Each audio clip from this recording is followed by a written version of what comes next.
Hello दोस्तों, नमस्कार। मैं एशियन इवेंट न्यूज़ के लिए आज जो ज़िलों के अंदर जो पंचायतें होती हैं, पंचायतों के माध्यम से जो प्रधान चुने जाते हैं, उनमें एक हाथरस ज़िले के सिकंदर राव क्षेत्र में एक ग्राम पंचायत है भटीकरा। उसमें राजेश नागर प्रधान जी हैं। वो उनसे मैं विशेष मुद्दों पर, जो ग्रामीण मुद्दे हैं, प्रधानी से संबंधित मुद्दे हैं, उन पर मैं बात करना चाहता हूं। राजेश जी, आज हमारे चैनल में आपका स्वागत है। धन्यवाद सर जी। मैं पहला ये कि आप थोड़ा सा संक्षिप्त बताइए कि आप भटीकरा पंचायत में आपको ही लोगों ने क्यों चुना, इसका क्या कारण है? क्या आपकी राजनीतिक विरासत रही या आपने खुद राजनीतिक विरासत पैदा की? देखिए, मैं आपको सबसे पहले बताऊं, हम लोग जब से होश संभाला, जब से हम लोग गांव के प्रति इतने जागरूक थे कि हमारे गांव का नाम हो, खेल कूद कबड्डी क्रिकेट खूब कराते थे, तो लोगों को विश्वास था कि इस लड़के को प्रधान बनाया जाए तो अच्छा विकास कर सकता है। जी चलिए सर, तो आप थोड़ा सा संक्षिप्त बता दीजिए, भटीकरा जो आपकी पंचायत है, इसमें आपके नेतृत्व में कितने ग्राम आते हैं और किस तरीके से उसको आप विकसित कर रहे हैं, तो आप प्रकाश डालिए। हमारी पंचायत में 2 ग्राम आते हैं, जो कि 4000 की वोटिंग है, और हम अपने गांव के प्रति इतने जागरूक हैं।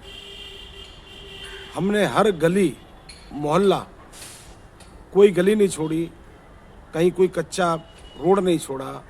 पहले जो है लोग निकल नहीं सकते थे, आज वो आराम से दिन में रात में जब मर्जी निकल सकते हैं। सबसे मूल मुद्दा था हमारा शिक्षा का, तो हमने सबसे पहले जूनियर स्कूल में 20 से 25 लाख रुपए सरकार का लगवाया, जिससे शिक्षा का स्तर ऊंचा उठ सके। उसके बाद हमने स्वास्थ्य पर काम किया।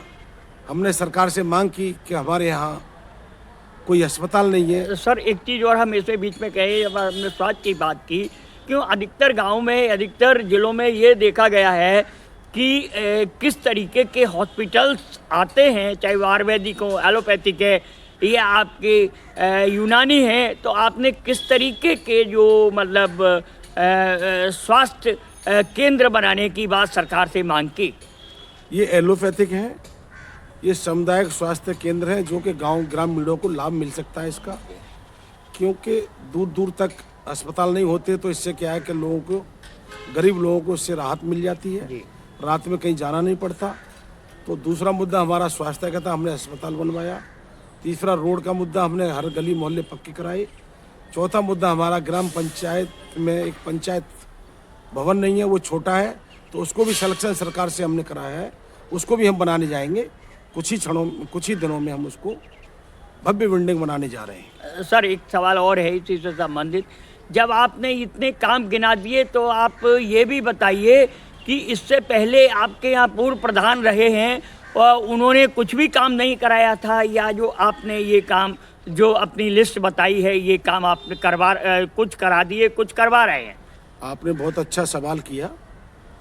हमसे पहले इतना भ्रष्टाचार था ग्राम पंचायत में, इसका कोई जवाब नहीं। लोग तरसते थे, रिश्वत इतनी जाती थी, इसका कोई जवाब नहीं है। जो पैसे दे देगा उसका काम होता था, या जिसने वोट दिया उसी का काम होता था। जब से मैं प्रधान आया हूँ, मेरे यहाँ ना कोई जातवात है, ना वोट से कोई लेना देना। जो मेरे से मदद होती है, मैं 24 घंटे तैयार रहता हूँ। और उस समय जो 20 साल प्रधानी मेरे गांव से दूर रही है, तो मेरे गांव के अंदर एक ईंट नहीं लगाई उस प्रधान जी ने। कभी आते नहीं थे उस गांव में घूमने। आज मैं पूरी पंचायत में घूमता हूँ, घर घर जाता हूँ। कोई समस्या है, पेंशन है, शौचालय है, मृत्यु प्रमाण पत्र है, जन्म प्रमाण पत्र है, सबके लिए हम लोग तैयार रहते हैं, जिससे किसी को परेशानी न हो। सर, और आपने स्कूल वगैरह जो आपने बताया, और क्या समुदाय केंद्र वगैरह जो धर्मशाला ब्याह शादी के लिए, इसमें भी आपने काम किया? नहीं, बिल्कुल। हमने सरकार से मांग की थी, तो बारात घर के लिए, तो हमें सरकार से ऊपर से माननीय ओम प्रकाश राजभर जी, पंचायती राज मंत्री ने लेटर दिया। वहाँ से निदेशक जी का लेटर आया, जिसका फंड है 1 करोड़ 41 लाख रुपए, जो कि उन्हें ज़मीन उपलब्ध अभी नहीं है। हम लोग प्रयास कर रहे हैं गांव में चंदा करके कहीं ज़मीन उपलब्ध हो जाती है तो उसका लाभ पूरा क्षेत्र ले सकता है। अब आपने एक और बताया कि ये जो छोटे छोटे नरेगा और मनरेगा, नरेगा के अंदर जो मजदूरों की हालत है, नरेगा में काम किस तरीके के आप मजदूरों को दिलवाते हैं? इस समय पहले से कुछ बजट कम हुआ है, कुछ सरकार ने कुछ पाबंदी लगा दी है कि भाई दोनों टाइम हाजिरी लगानी पड़ेगी, तो मजदूरी कम है, 230 रुपये मिलते हैं, तो इसलिए थोड़ा मजदूर आहत हुआ है। अच्छा, चलिए साहब, धन्यवाद, तो बहुत बढ़िया बात करी।